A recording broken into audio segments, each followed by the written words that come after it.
Pour le suivant, nous allons avoir quelque chose d'aussi intéressant. Je pense que le reste, nous l'avons déjà. Le seul truc que nous rencontrons nouvellement, ce sont ces lignes-là et ces cercles-là. Nous allons essayer de faire ça de façon procédurale, ok? Donc ici, dans ça, je pense que je vais peut-être faire... Je vais mettre un output ici.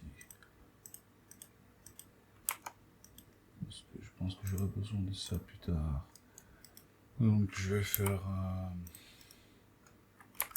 geo HUD 10. Ici, nous allons faire un peu différemment. Faisons un cercle.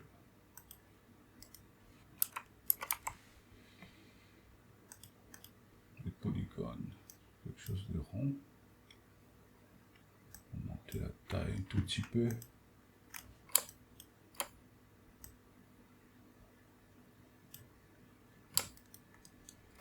Ensuite, nous allons faire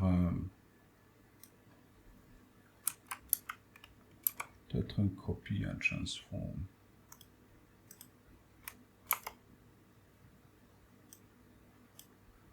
Nous allons faire open arc, copy and transform, soit tout simplement scale peut-être 3.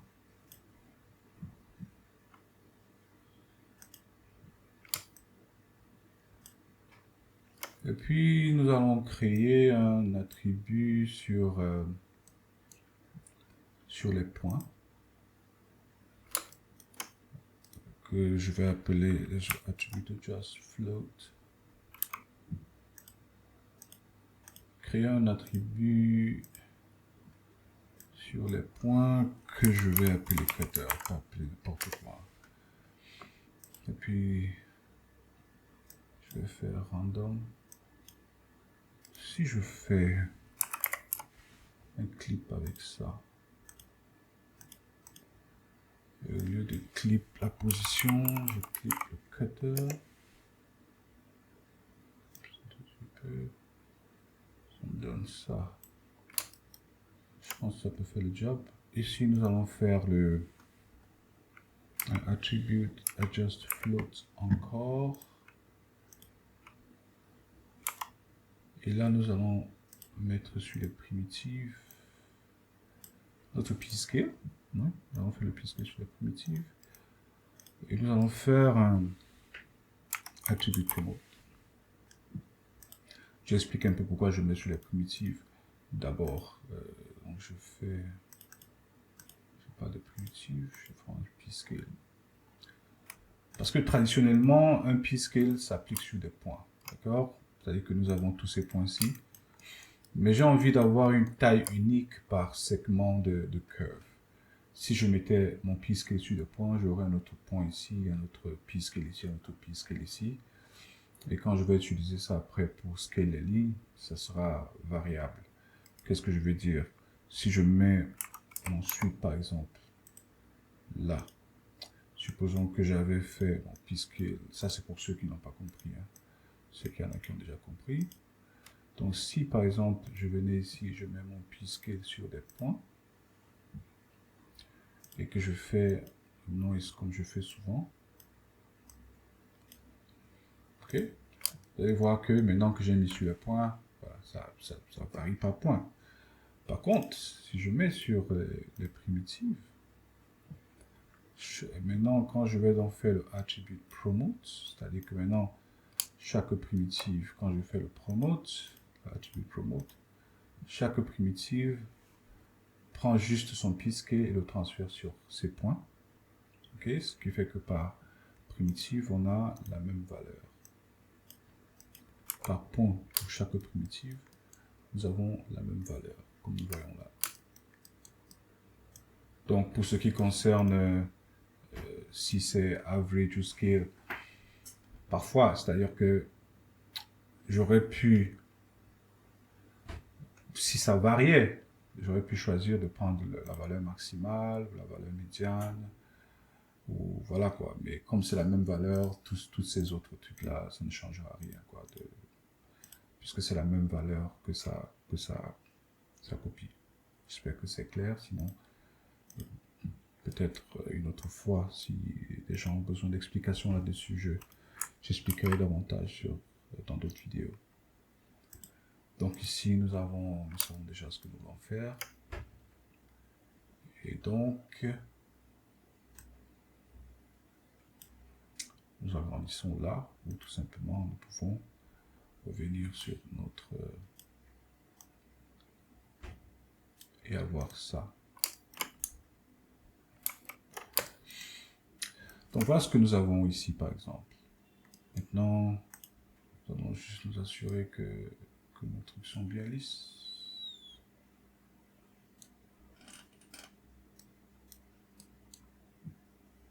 Maintenant, nous pouvons aussi jouer avec notre bruit, notre cutter, c'est-à-dire que si nous ne voulons pas trop de petites valeurs, on peut aussi faire ça. Okay. Si on regarde ce qu'on a, on a ça. Je vais faire cette fois, je pense la même chose, mais juste avec des bruits un peu plus costauds et regardez.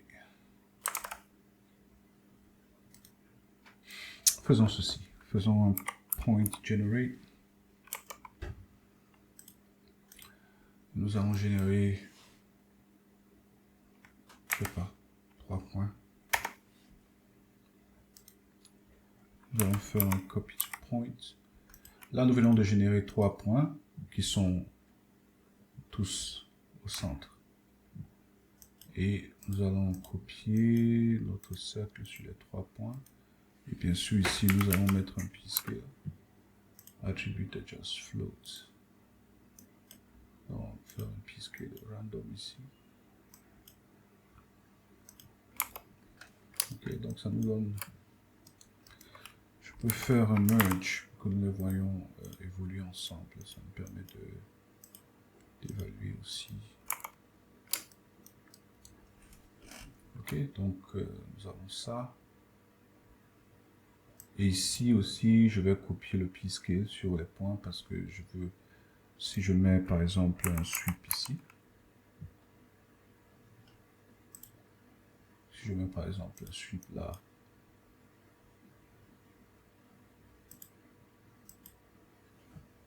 ok, on va voir que tous les points ont la même taille.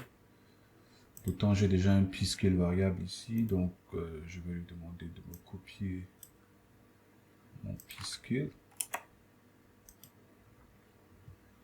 Ok, donc, soit je fais ça, soit je le supprime complètement. Et ça me donne un p-scale voilà, qui varie quoi.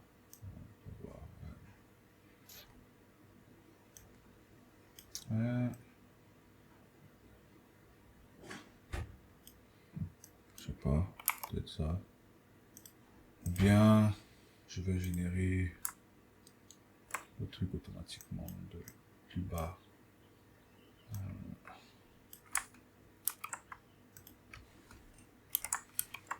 Oh, les raccourcis, trop de raccourcis.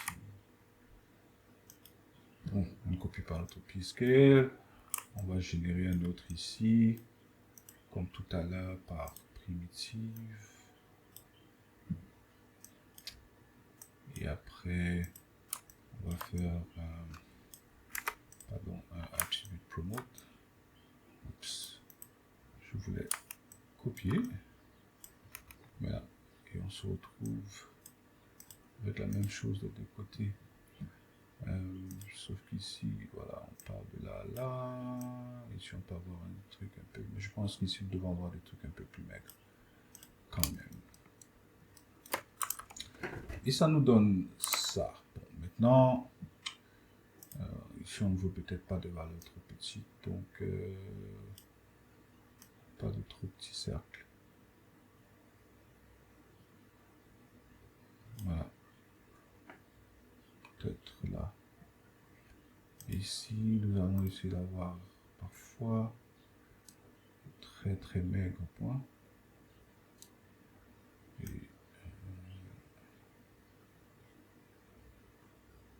des choses un peu plus costauds. Et ça nous donne ça en définitive. Maintenant, il y a beaucoup de façons de varier. Par exemple, dans notre truc, nous pouvons voilà, pour avoir certaines variations là.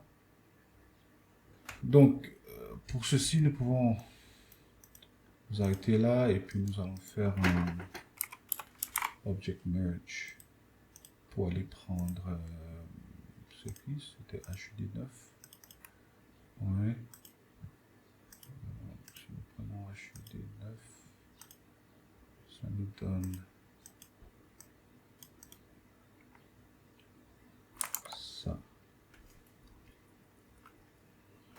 Ouais.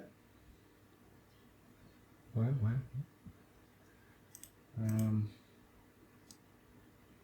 On va essayer de partir un peu plus grand quand même.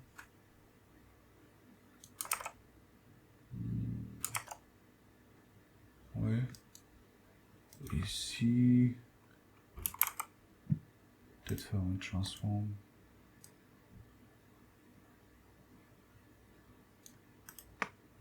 Voilà. Nous avons quelque chose comme ceci. Maintenant, nous pouvons faire roter aussi nos bonhommes. Je crois que je vais mettre des couleurs. Je pense qu'en mettant des couleurs, nous allons nous retrouver quasiment à ce scénario-là. Donc, je pense que, à la limite, nous n'allons pas faire celui-ci. Parce que là, par exemple, si je fais les animations ne seront pas très visibles si les couleurs ne varient pas. Donc, je vais venir là et je vais, si je veux varier les couleurs, attribute adjust color. Je mets là. Et je fais random. Et je mets ça sur les primitives. Yikes. Non. Avant qu'on dégénère les primitives, je pense que c'est ici. Si nous voulons des couleurs uniques. Oui. Et comme tout à l'heure, nous n'allons pas... Nous allons juste faire nos trois couleurs. En linéaire, pardon, constant. Bien sûr, il y a le blanc. Ensuite, il y a le cyan. Et puis, il y a le magenta. Ça nous donne ça. Maintenant, pour l'animation, nous allons utiliser notre MOPS. Je pense que vous l'avez installé. Sinon, il faudra voir la première vidéo ou la deuxième où je parle de MOPS et où le trouver et comment l'installer. Donc ici, je vais faire un MOPS Convert. Ça me permet d'avoir pour chaque point distinct d'avoir un pack primitif ou un pack fragment si on veut. Donc ce qui fait que voilà, je pars d'ici où j'ai 182 primitives et 412 points.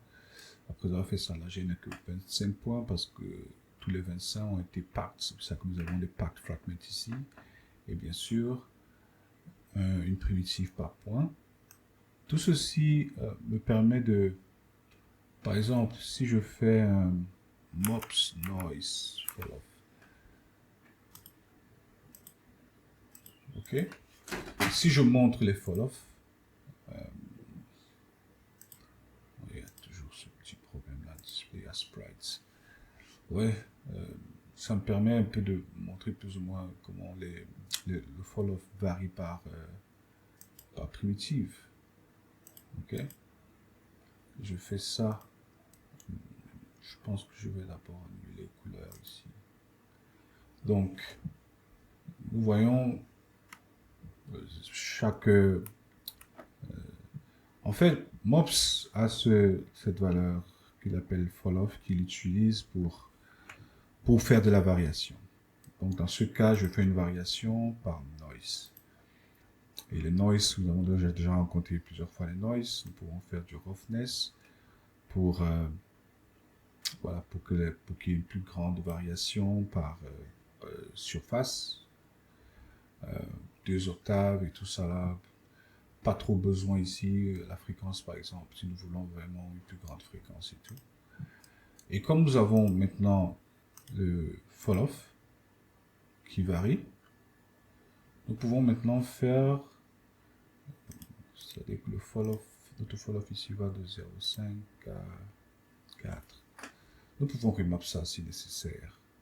Mais pour le moment, faisons une sorte de mops randomize.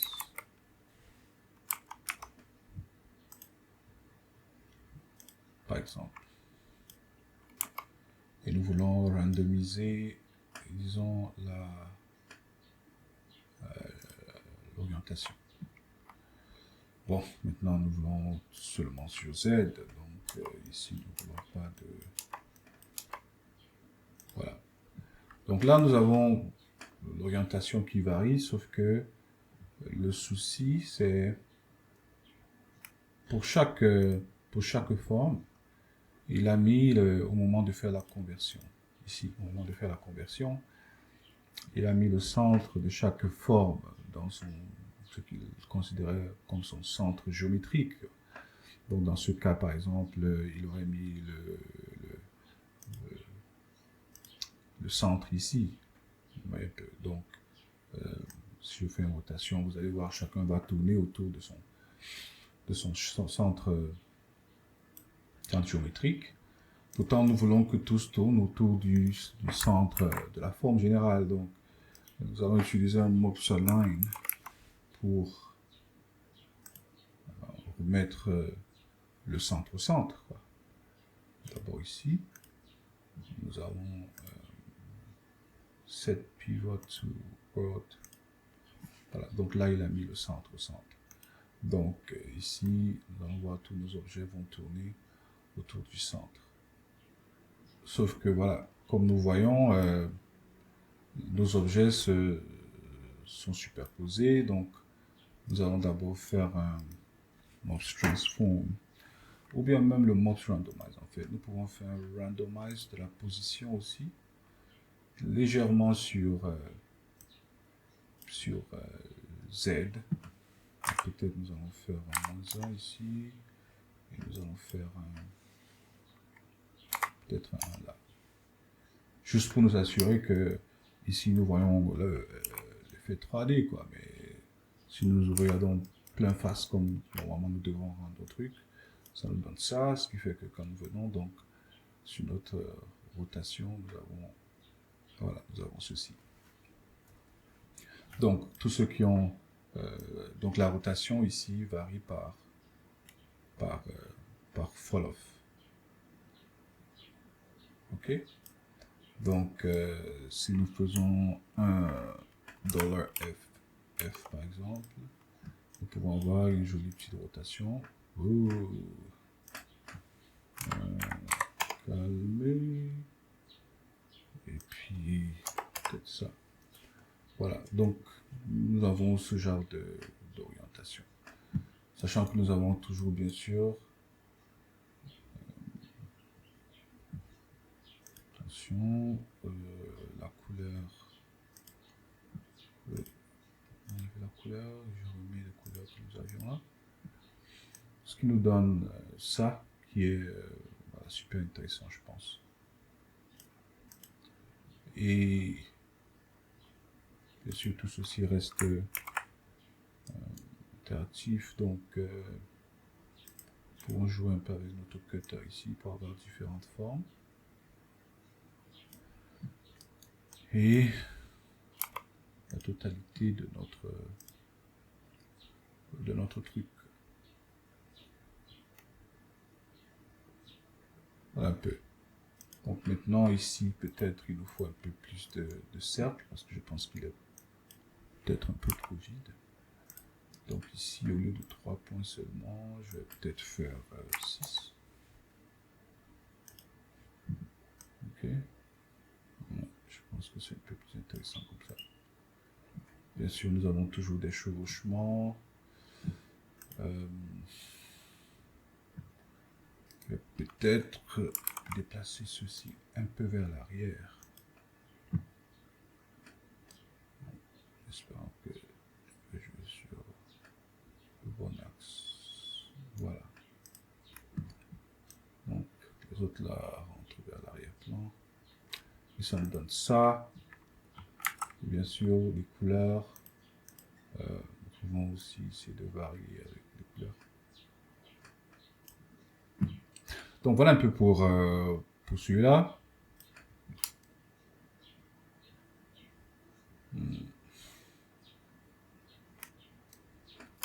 Ouais, je pense qu'il y a au moment de faire le rendu, on va peut-être retoucher un tout petit peu pour avoir des trucs un peu plus intéressants, quoi.